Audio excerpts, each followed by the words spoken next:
Ok. Então, começando agora, pessoal, eu sou Danilo Berini, tem um JS no meio para quem quiser procurar no LinkedIn ou outros lugares. Jesus da Silva, tá? O nome do meio. Não estou escondendo, não, é só como está escrito no LinkedIn, fica mais fácil de achar. AST, o que é e como usar o módulo padrão. Então eu vou falar sobre Python puro, vou falar somente sobre um módulo que faz parte da biblioteca padrão do Python, o módulo AST. AST significa Abstract Syntax Tree, árvore sintática abstrata. Eu vou explicar melhor o que é isso. Árvore, simplesmente o conceito é a ideia de, que nem aquele desenho que está ali, você tem um nó pai que tem filhos, os filhos são ordenados, essa é uma coisa importante, e para a AST, essas arestas, na verdade, elas não são apenas ordenadas, elas têm nomes. Você vai falar, esse é o da esquerda, esse é o da direita, no caso de um operador binário e coisas do tipo. Então, começando, o que acontece com o código Python até a execução? O código Python é a sua string. Tá, você salvou num arquivo em disco, ou seja lá qual for o meio onde você armazenou, mas ele é uma string, é um texto. É feito para humanos. E a gente, sim, escreva o código para humanos, viu? Não escreve o código para máquina, é uma coisa importante. Mas o código-fonte, que é a sua string, ele precisa ser convertido de algum jeito até chegar no bytecode do Python compilado, que é o que o interpretador vai receber para interpretar, rodar o que você fez. Existem dois passos intermediários que eu considero importantes. Internamente no Python, você vai ver que é tudo meio passo a passo, tem alguns detalhes, quando ele remove umas partes, mas pela teoria de compiladores e também na prática, o que o Python faz, são esses dois passos os importantes e relevantes para o que eu vou falar hoje. O primeiro é dessa sequência de tokens resultantes do analisador léxico. O analisador léxico ele vai ver a sua string e quebrar em pedacinhos que sabe o que esses pedacinhos são. Ali eu enumerei todos os tipos de tokens, tá, do Python. Quando ele detecta uma indentação, um dedente, quando ele desindentou, voltou, como é que ele faz isso? Ele vai ter uma pilha. Indentou 3 espaços. Opa, irregular, 3 espaços não segue PEP8. Depois indentou outros 4, ficou 7. Então ele guarda esses números, 3, 7. Para quando ele voltar uma indentação, ele sabe, do 7 pode voltar para o 3 ou para o 0. Não pode voltar para o 5. Voltou para o 5, vai dar um erro no lexer. Tentem fazer isso. Esse é o momento em que o analisador léxico te dá um erro enquanto você está tentando usar. Outros erros do tipo, você colocou um def, 2 pontos, e não indentou o bloco dentro. Esse é um erro de sintaxe, vai ser na etapa seguinte, na etapa do parser. Quando eu falo parser, eu estou falando parser analisador léxico, podem pensar, é a mesma coisa. Aqui eu vou falar da análise sintática. A árvore sintática é o resultado da análise sintática. Então são 4 etapas. Primeiro a string, depois uma sequência de tokens, depois uma árvore sintática, que é a AST, que eu vou apresentar, e então um bytecode compilado. Outras coisas são internas de como o Python foi implementado. Por que chamamos ela de abstrata? O nome, por que não concreta? Árvore sintática concreta. Então, uma árvore é dita abstrata quando ela está descartando alguma coisa. E quais são essas coisas que você pode descartar da árvore sem perder nada? Bom, se a estrutura da árvore já coloca a informação para você, você não tem por que criar um nó só para essa informação. A estrutura já te diz, está implícito. E se tiver uma informação que está no código, está no arquivo, ela é importante para nós, humanos, mas para o computador, quando ele for rodar, quando for executar, ele não tem por que estar lá. Pensa num comentário. O comentário é a coisa mais óbvia, né? O comentário não tem por que ter um efeito na execução. Mas existem outras coisas, né? Eu falo parênteses opcionais. Você está agrupando lá 2 mais 2 entre parênteses e esse colocou mais 3 fora. Esse parênteses é opcional. Pela ordem do operador de adição, poderia estar tudo numa linha só. Esse parênteses opcional não precisa estar na árvore sintática, porque enfim, é opcional e não tem relevância. Linhas em branco, elas são descartadas. Elas podem até dar uma noção errada de como o código está organizado. Você viu um código em Python e você indentou de um jeito todo irregular, só para pôr um comentário e depois continua a indentação certinho, vai funcionar. Porque essa linha de comentário é totalmente descartada na fase do lexer. Quando você passar para a análise sintática, ele não está vendo o indente e o dendente ali. É o Lexer que detecta essa parte. Então, aí eu coloco o exemplo do 2 pontos. Né? Eu tinha falado do def, que você termina com 2 pontos, pode ser um if, pode ser um try, pode ser um if. Terminou com 2 pontos, a próxima linha tem de indentar. Então é esperado pela sintaxe que você tenha, depois desse tokenzinho de delimitador, você tenha um indente. Mas isso é uma questão da regra da sintaxe, ela não vai te dar nenhum valor semântico. Você não tem um código gerado no bytecode associado a isso. Então não tem por que o 2 pontos ter um nó só para ele. Esses nós da árvore sintática são, portanto, aqueles que têm relevância semântica para a criação do bytecode. E aqui temos um Hello World, porque eu preciso mostrar o código de cara. É a minha cara já mostrar sempre código direto. E esse código, eu vou ficar um bom tempo nele, não preciso ler tudo de uma vez. Ele é um código que eu chamaria de Hello World com AST, porque ele faz o processo inteiro colocando somente um print de algo como um Hello World. Só que eu coloquei Python Sudeste em São Carlos com uma mensagem, só para colocar uma mensagem diferente.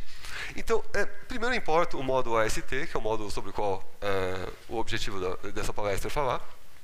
E o código igual a print daquilo. Repare, é uma string. O código é uma string. Print, eu só coloquei aspa diferente para não conflitar, não colocar escape. Eu poderia ter invertido, ter colocado a simples fora e a dupla dentro. Daria da mesma. Seria idêntico o resultado. E, bom, tem um print com um string, numa variável código com acento, porque o Python 3 permite pôr acento nos identificadores. De novo, é a parte do Lexer. O Lexer foi modificado para aceitar o acento nos identificadores, que são um tipo de token. A próxima etapa é o AST.parse. A AST.parse é um elemento-chave para a utilização da AST no caso de você, mesmo que você queira sintetizar, que eu vou falar mais para frente sobre sintetizar a AST, vale a pena você tentar estudar o que acontece com um trecho de código que você já conhece, e às vezes por compatibilidade você vai querer usar ainda o parse, mesmo quando você teria como fazer na mão os bloquinhos, os nós da AST. Root igual a AST.parse do código. Eu chamo de root porque o que vai devolver é o nó raiz da árvore sintática. O modo, existe um parâmetro chamado mode, que eu não passei, mas se eu colocasse vírgula, mode igual a exec como string, ia dar na mesma, porque é o valor default. E mais para frente vocês vão ver na terceira parte lá que eu tenho de passar mode igual a exec para o compile. Mas eu vou falar detalhadamente quais são os modos e por que o mode exec é importante. Aqui só saibam que o modo exec tem a ver com devolver um módulo. Classe AST.módulo. E devolver um troço, que é um módulo. Que eu estou falando que é a raiz de uma AST. Você está vendo um AST ponto lá no class, né? Class AST.módulo. E o que é isso? Então vamos fazer o AST.dump. O AST.dump serve para exibir. Ele vai te converter em uma string de serialização da árvore sintática. E eu coloquei indente igual a 2 para ele representar bonitinho, para print, mostrar de um jeito que dá para a gente entender. E o raiz é esse nó model. Com o nó model, você tem apenas dois elementos. Pensa nas arestas ali da árvore. Você tem uma aresta que é a aresta chamada body e uma chamada type ignores. E aí, dentro do body, na verdade o body é uma lista, né? Ele recebe múltiplas coisas aqui dentro, que no caso é somente um EXPR. Eu vou falar mais pra frente o que é o EXPR, mas vale a pena saber que o EXPR está indicando que é para chamar a função chamada print e, como argumento, ele recebe uma constante com essa string que a gente tem. É isso que está escrito, está bem confuso se você for olhar, tem várias partes aqui. Por que eu estou colocando args e keywords e essa coisa vazia? Mas isso daqui é a árvore sintática para a gente. Então, podemos abstrair um pouquinho agora a árvore sintática e passar a... Temos já então o objeto, sabemos, o root é a raiz de uma árvore sintática do objeto model, e cujo body é uma lista de alguma coisa que inclui no nosso caso, o único statement, que é esse print. Ele está tratando como um statement, mas eu vou explicar qual é a diferença entre statement e expressões, para ficar bem claro a diferença. Isso aqui é uma árvore sintática abstrata já pronta para a gente. Eu posso pegar e compilar. Code OBJ é igual a compile desse nó que eu tenho. Eu preciso sempre passar um file name, é um parâmetro obrigatório do compile. E como isso veio de uma string, né, não veio do arquivo, eu coloco esse string assim, mas tanto faz, podia ser unknown, poderia ser qualquer coisa que vocês quisessem. Isso daqui ele é usado somente para gerar alguns metadados internos. Então, não, aqui vai dar traceback de erro, você lançou uma exceção e vai exibir. Encontrei em tal arquivo tal linha. É aí que está armazenado o arquivo em que ele vai mostrar no traceback. O modo é o modo exec, que eu vou explicar melhor qual é a diferença, mas saiba que esse exec tem a ver com esse modo que está aqui.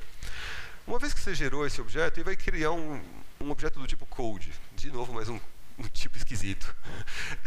O tipo code é o types.codetype, vocês podem encontrar ele lá. E você pode executá-lo. Na hora que você chama com exec ou com eval, nesse exemplo, funciona tanto com um como com o outro. Nem sempre é o caso, porque o eval está esperando uma expressão e o exec espera statements. Pelo menos um. E aqui é um statement, mas esse statement é também uma expressão. Esse call que está aqui dentro é expressão. Tá? Este XPR, na verdade, é um statement.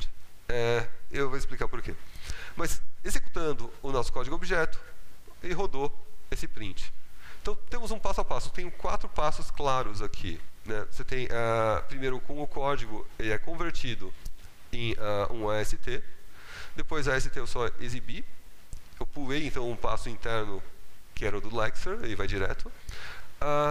Eu compilo a AST para um objeto código e eu executo o código.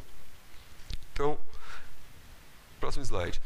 Quais são os modos? Eu falei tanto do exec, né? O exec é um dos 4 modos. E eu diria que é talvez o modo mais genérico, mas também o mais difícil de entender. Esse texto que está aqui, vocês podem encontrar, eu vou até mostrar brevemente aqui. Essa daqui é a página da documentação do Python. Talvez esteja pequeno para vocês, vamos dar um zoom. Eu não sei como mudar para ficar claro em vez de escuro, mas espero que vocês estejam conseguindo ver. Essa aqui é a página de documentação do Python sobre AST, sobre esse módulo. E no início ele já fala sobre a gramática do Python. E essa gramática abstrata do Python, ela tem como elemento raiz esse mod. E o mod pode ser 4 coisas diferentes. E exatamente esse texto eu coloquei no slide. Tá?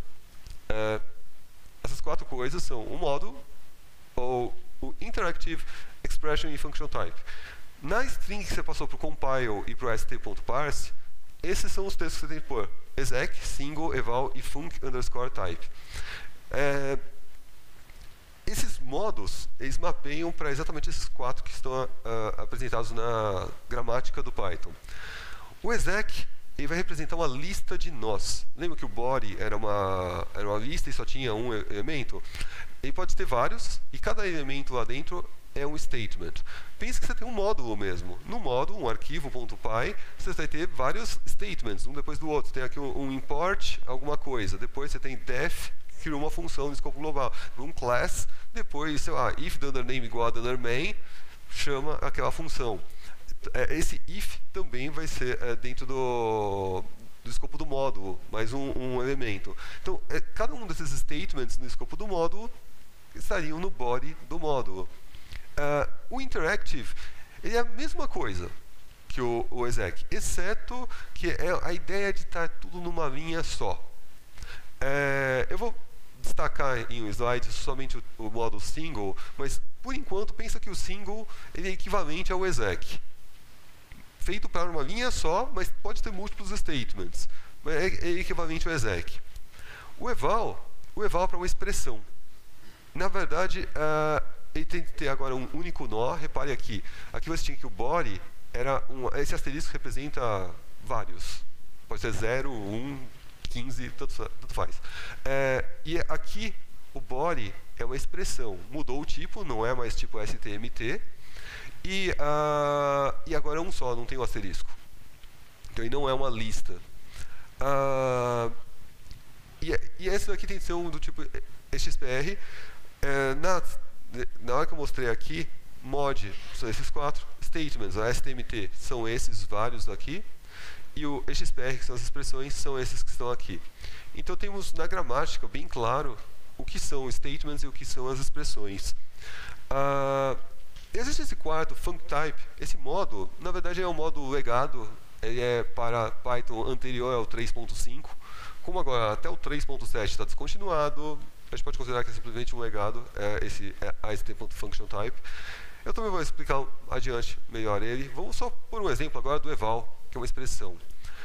Aqui o que eu mostrei do AST.dump também pode ser feito pela linha de comando.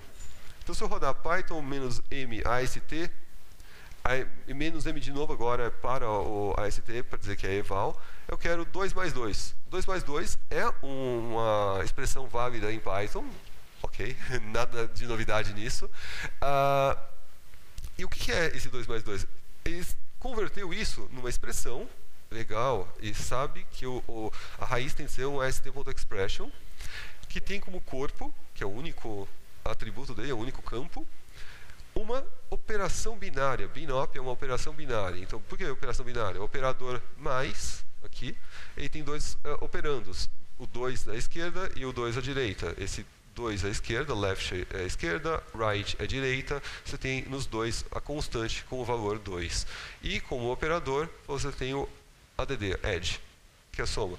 E aqui temos de novo uma árvorezinha sintática, dessa vez mais simples. Eu enumerei agora todos os itens que estão nela. E essa árvore pode ser usada com um eval, pode ser compilada e executada com eval ao final, por ser uma expressão. Esses exec e eval são relativos aos built-ins exec e eval que eu mostrei anteriormente aqui. Quando eu rodei com exec, eu poderia ter rodado com eval, e eles têm a ver com esses nomes dos modos. Expressões versus statements. Eu falei muito sobre expressão e statement, mas não defini o que é uma expressão e statement. Eu mostrei que na gramática está claro o que é o STMT, que é na gramática STMT é o statement, e a expressão é o XPR. Eu não estou traduzindo a palavra statement porque eu não achei uma tradução boa. Tá? Statement é como se fosse uma afirmação, alguma coisa do tipo. Mas eu não posso chamar de comando, né? Porque o comando refere-se ao design pattern comando, que é outra coisa.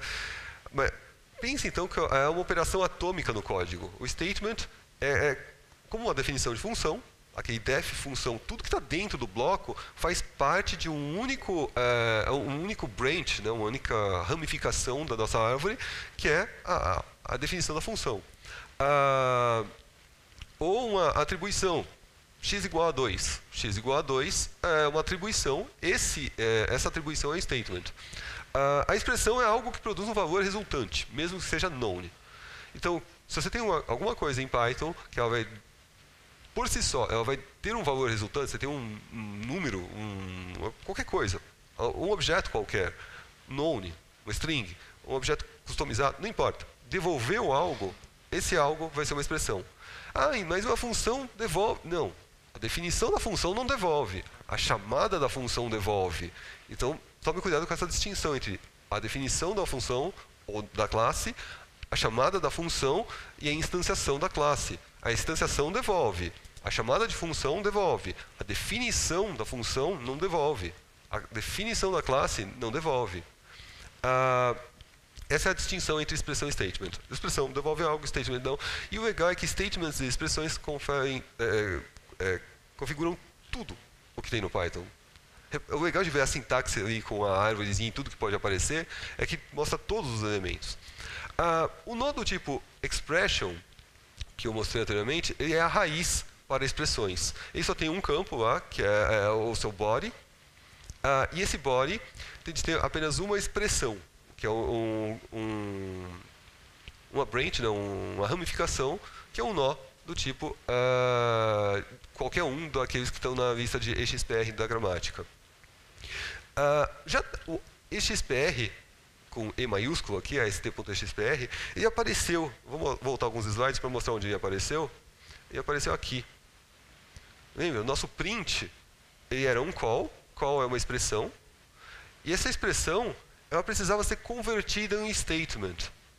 Esse XPR nada mais é que um wrapper, né? um invólucro, para converter uma XPR, uma expressão, a chamada de função é uma expressão, ela devolve algo. No caso do print vai devolver none, mas ele devolve, ainda assim. Eu posso até, para destacar isso, Python, se eu fizer print qualquer coisa aqui, ele não devolve o valor. Mas se eu fizer uma atribuição para cá, x igual a print, isso funciona. Agora eu posso dizer qual é a representação do x. X é none. X é um objeto none. Então, o print, que é a chamada de função, devolve algo. No Python 3, tá? No 2 não era assim. Então, o call, que é a chamada do print aqui, ele é uma expressão, ele devolve algo. E aqui esse XPR é um invólucro que converte ele num statement. Para dizer, olha, essa expressão eu quero considerar um statement para fins sintáticos, porque o módulo só pode ter uma lista de statements. Então é isso, essa distinção entre o XPR e o expression, esses dois nós chave na ST. O single que eu falei anteriormente, ele é que nem o modo exec, com uma diferença fundamental com relação à exibição do resultado. O modo single unifica o EP daqui do eval e print. Ele vai mostrar com o sys.displayHook o resultado de todos os XPRs que apareceram. Como se eu estivesse digitando uma linha ali no terminal, na linha de comando. Um detalhe que talvez ninguém tenha feito, mas se eu digitar um número e, sei lá, uma string aqui com ponto e vírgula, quando eu dou Enter, as duas coisas foram exibidas. Os dois statements. Embora seja uma linha só, eu tenho dois statements. O single representa exatamente isso que eu acabei de fazer. Como são dois statements e os dois são do tipo XPR, ele vai exibir na tela o valor deles. E esse exibir é uma chamada import sys. Import é um statement, ele não devolve nada. Sys.displayHook é uma função. Se eu chamar ela para qualquer coisa, ele vai mostrar. É como um print. Com a diferença que se eu passar none aqui, ele não mostra nada. Por isso que quando você digitou print, ele não apareceu o none aqui. O displayHook é parecido com print, mas não mostra nada. E tá dando para enxergar aí? Qualquer coisa, se tiver ruim para enxergar, me avisem. Eu tô um pouquinho mais. Então, apesar de ele ter pulado a linha, na hora que eu coloco o none, ele não pula a linha, foi porque eu dei zoom, tá? O displayHook, que é o mesmo do print, ele vai, quando você dá o print, ele vai devolver none, e o terminal não mostra o none, por conta dessa chamada do displayHook. Então, o modo single vai inserir implicitamente essa ideia de que as coisas precisam ser exibidas, tem um print implícito. Não é bem o print, mas é como se fosse um print, aí vai chamar o sys.displayHook. O modo, aliás, esse modo single não funciona se eu tentar colocar duas statements com /n, tá? Se eu quebrar a linha, ele vai dar erro na hora que você tentar o ast.parse. Tentem em casa. O modo functype, ele é um legado, como eu falei, o Python anterior era 3.5, com o tipo com a notação de tipo. Antigamente você podia colocar assim um comentário type, dois pontos, o tipo de entrada de cada variável e o tipo de saída desse jeito. E aí você ainda pode usar com Python com "-mast", você passa aqui o modo functype. Na verdade eu nem precisava da aspa aqui, mas passa essa string, só o que está depois aqui dos dois pontos, e vai converter no nó do tipo function type, que você não vai executar, isso é só uma notação. Por isso não é tão relevante aqui, mas eu quis, para ser completo com relação aos modos, exibir. O built-in compile eu já usei para compilar o AST para bytecode. Foi a última etapa antes de executar. Tradicionalmente, o compile pode ser usado direto do código para o bytecode, pulando a etapa de AST. E também pode ser usado como substituto do AST.parse. Se você pegar o help, né, a ajuda do AST.parse, você vai ver que se você passar o flags, que é o quarto parâmetro posicional, ou flags como argumento nominal, esse AST.py, CF, ON e AST, inclusive um que é diferentão, esse Y é minúsculo mesmo. Quando você passa isso, ele converte do código para AST como substituto do AST.parse.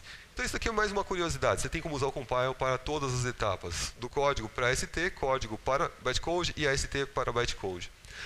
Quando usado para compilar a AST para bytecode, o modo fornecido, esse daqui tinha de minúsculo, né, para o compile deve ser o mesmo usado para criar a AST.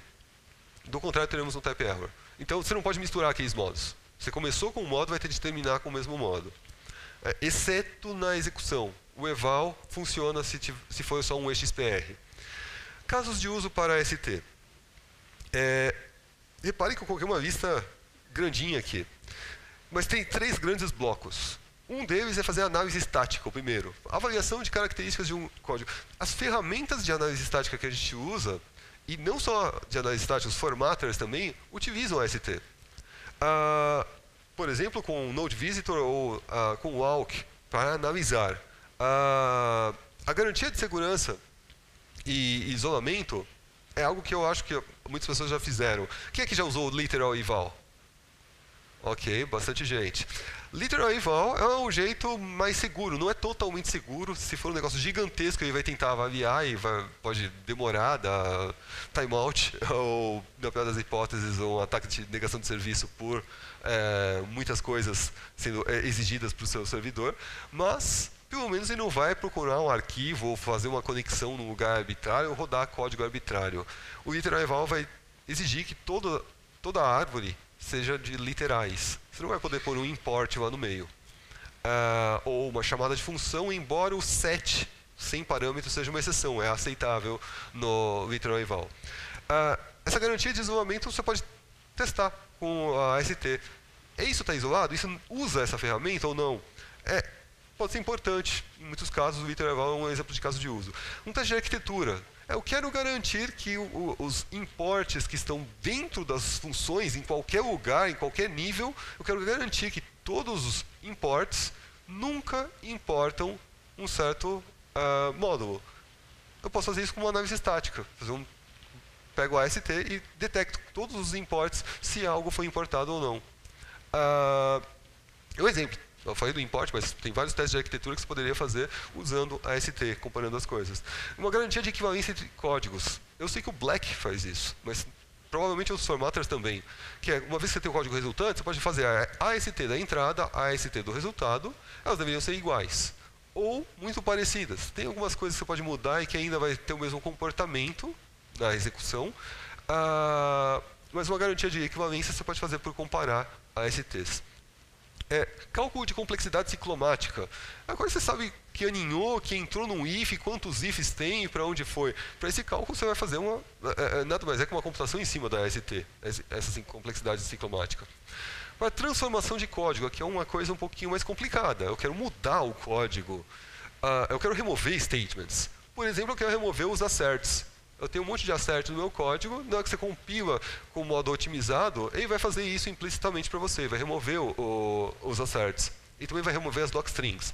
Mas é uma coisa que você pode querer fazer. Eu sei de uma pessoa que usou isso exatamente para esse fim, para poder rodar em 2 arquiteturas diferentes no mesmo código, só que uma com os asserts fazendo uma coisa e a outra fazendo outra completamente diferente com um passo intermediário. Coleta de um fragmento de arquivo. Por exemplo, eu tenho arquivos setup.py, que são arquivos antigos, né? Hoje em dia, pyproject.toml para todos os projetos, com Fleet, Hatchling e Hatch, com Poetry, que eu sei que tem muita gente aqui que gosta. Eu gosto do Fleet, para quem lê os PEPs, você vai ver que o Fleet é o que baseou o que está nos PEPs. Mas o Setup Tools continua sendo muito utilizado e os arquivos setup.py normalmente duplicavam esse dunder version. As pessoas colocavam um dunder init.py com um dunder version e a mesma informação no arquivo setup.py ou setup.cfg. E para evitar isso, as pessoas tentavam importar o que vai ser instalado. Só que quando você importa, você precisa das dependências, senão quebra.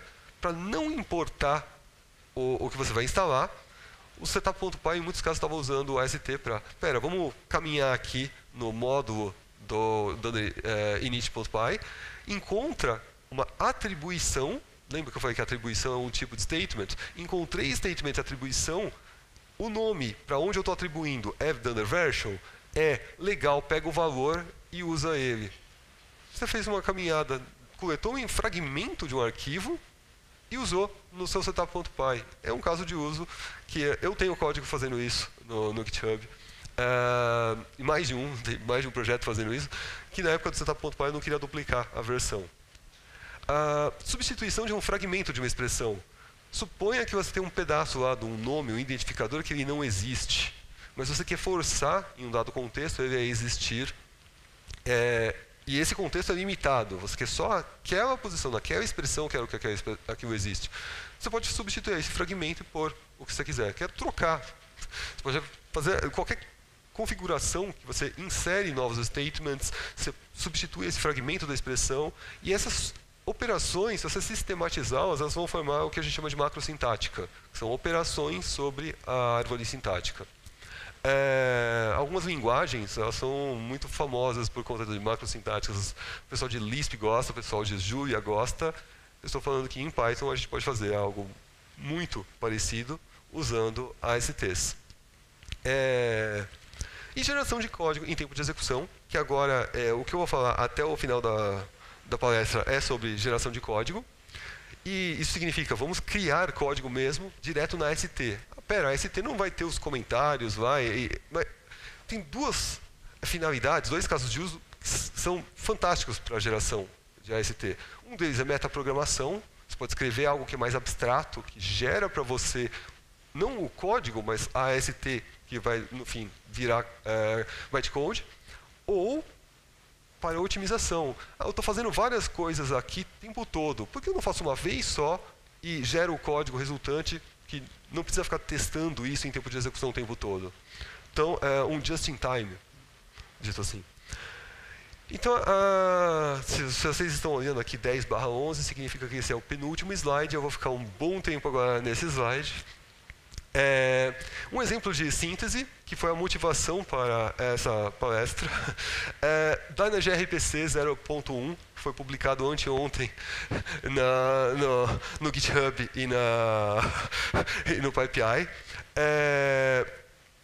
Foi uma biblioteca que eu criei para tornar a implementação de servidores de RPC menos não pythônico.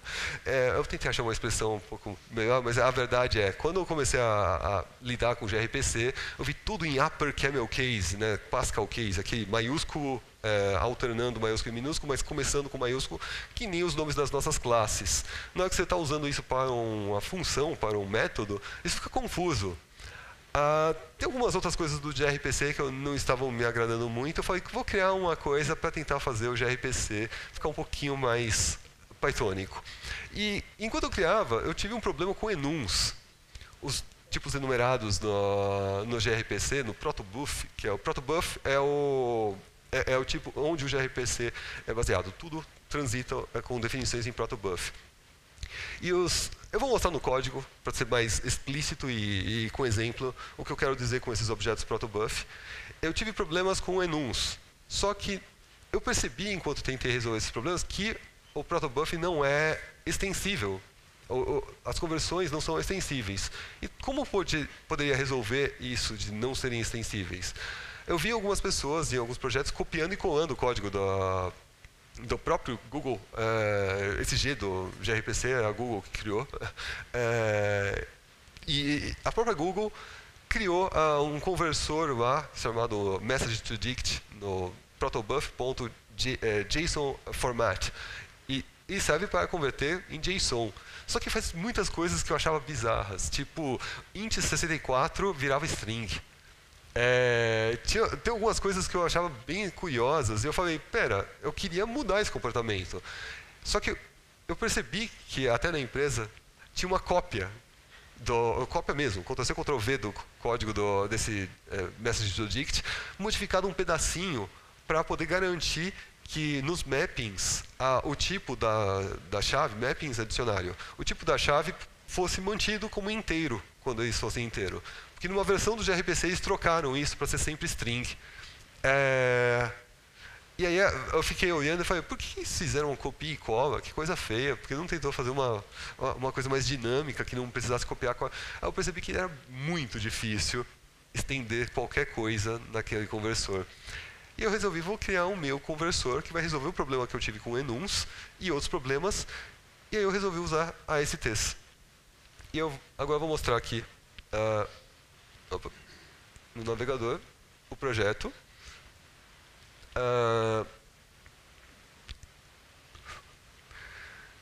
Eu acho que o fundo escuro não está ajudando muito aqui.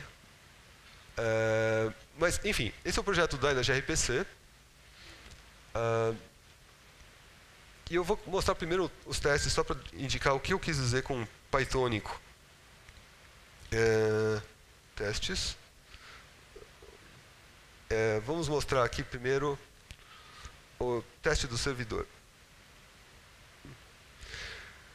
Vocês estão conseguindo ler ou está muito ruim de ler por conta da cor? Eu não sei como é que eu faço para mudar isso daqui para ficar claro. Alguém sabe como eu faço isso rápido?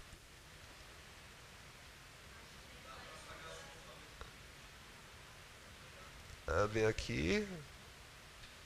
Eu posso ver na minha máquina, né? Configurações, aparência, claro. Pronto.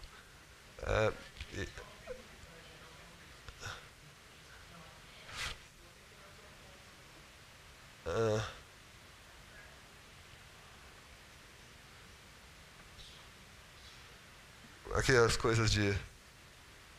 Tem algum de aparência? Ok. Light default. Pronto.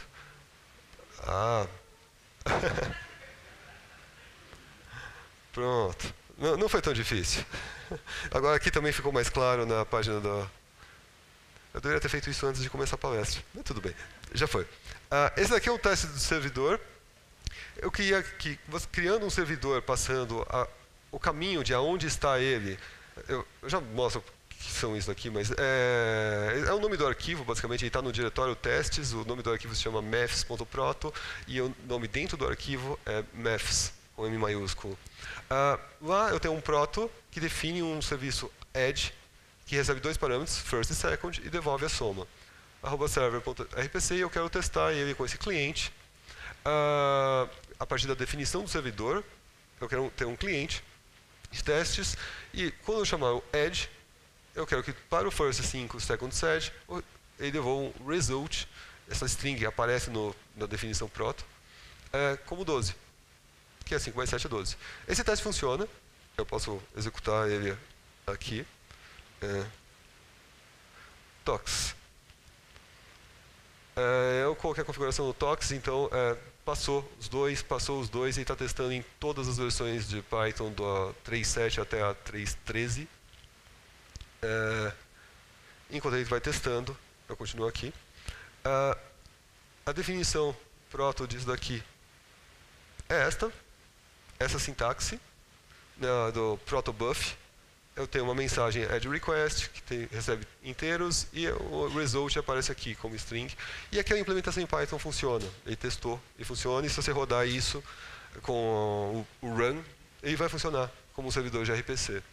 E essa biblioteca, ela usa internamente uma conversão. Repare que eu nunca pus esses nomes add request e add response. Eles são mensagens, são tipos do tipo protobuf, objetos protobuf, do tipo add request, do tipo add response. Tem um tipo para cada coisa, um type scattering, como eu estava chamando o tempo todo. E aqui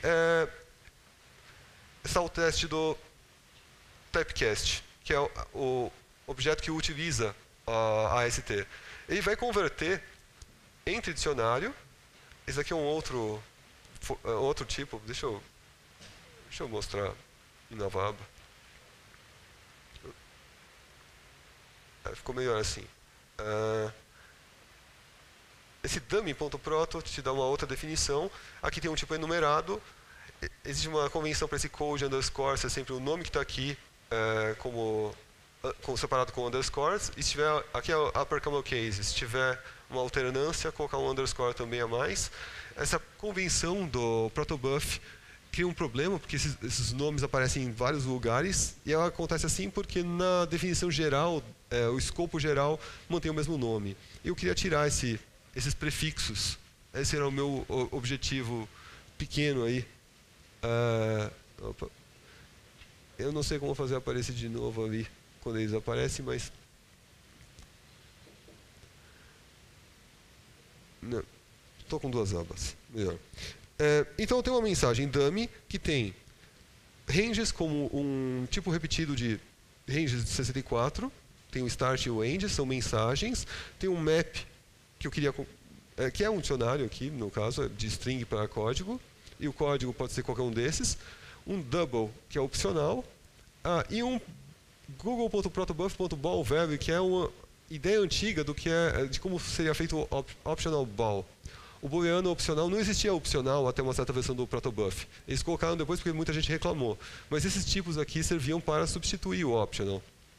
Aí você olha no teste, o optional realmente não vai aninhar. Só que internamente ele está aninhando no ponto value.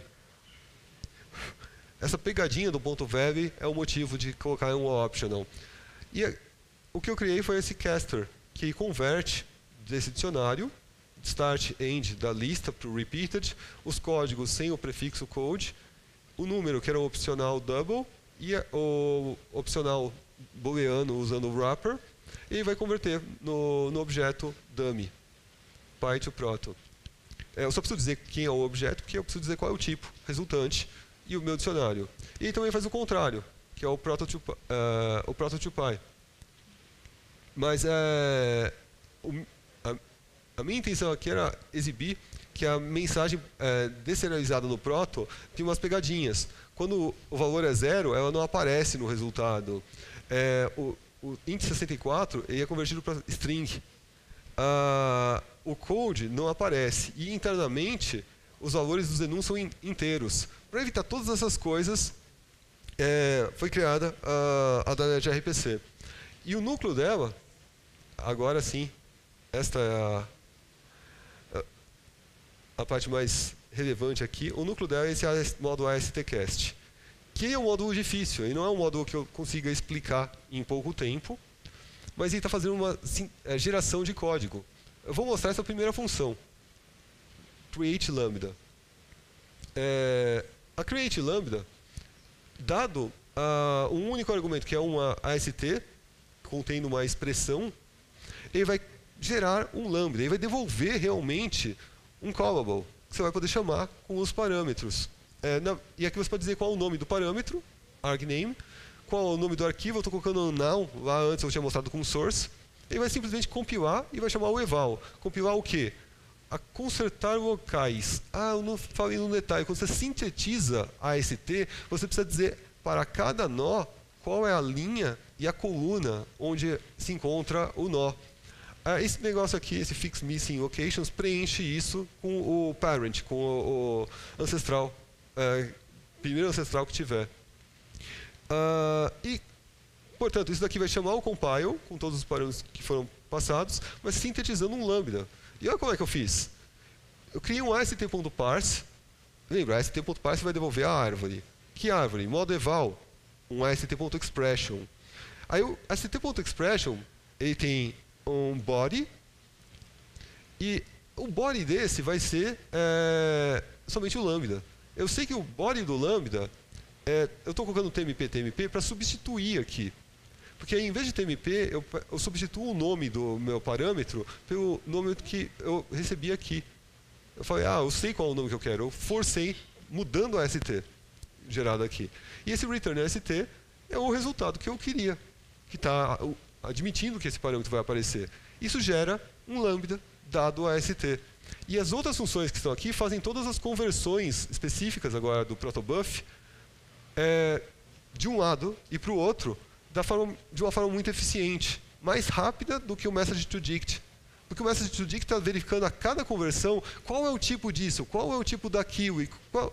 Aqui não, aqui eu estou simplesmente criando o objeto diretamente, porque eu sei quais são os campos disponíveis e os tipos que eles deveriam ter quando eu gero o conversor.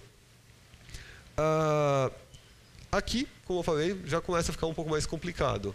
Mas é a geração das próprias ASTs. Eu tenho um dict. Dict é uma expressão, que é um dicionário. Essas são as chaves e esses são os valores. Bom, quem sabe o que é um dicionário, sabe, aqui eu tenho uma lista das chaves e aqui eu tenho uma lista dos valores. Eu só precisei preencher ordenadamente, né, o primeiro com o primeiro, o segundo com o segundo, para bater. Isso gerou uma expressão do tipo dicionário. Se eu queria um lambda que levava um dicionário, é só usar isso. Alguns lugares eu precisei usar parse. Qual o motivo de eu usar parse e não direto isso? Eu coloquei no comentário do lambda. Volta lá para o lambda. Cria...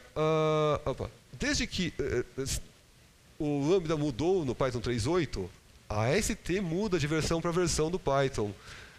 Do 3.7 para o 3.8, o lambda mudou. Para gerar, então, um lambda que funcionasse no 3.7 e no 3.8, eu preferi fazer o parse e usar a mudança da AST gerada, ao invés de ficar fazendo um if. Se for o 3.7 faz assim, se for o 3.8 faz assim. Por quê? Porque isso daqui funciona em todas as versões.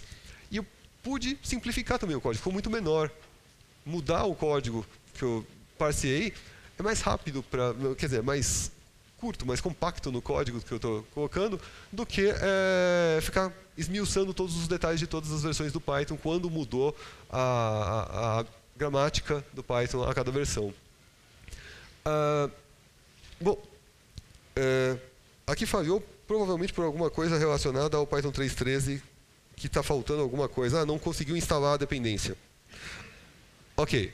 Falhou no 3.13 porque não conseguiu instalar a dependência, mas funcionou em todos os outros, que era o que eu queria mostrar. Aqui era o último slide, tá? Acabou agora o meu tempo, eu imagino. O próximo slide é somente com o link para... Esse QR Code é do link. Eu ainda vou dar um push dos slides para lá, só vou corrigir aqui O maiúsculo para minúsculo. E essas são as 3 referências. O DynaGRPC que eu mostrei agora no final, a documentação da AST e essa página Green Tree Snakes, que é muito boa para quem quer encontrar informações sobre a AST, como ela funciona e todos os detalhes de quando a versão mudou e coisas do tipo. Essa é uma documentação não oficial que complementa a documentação oficial da AST. E é isso.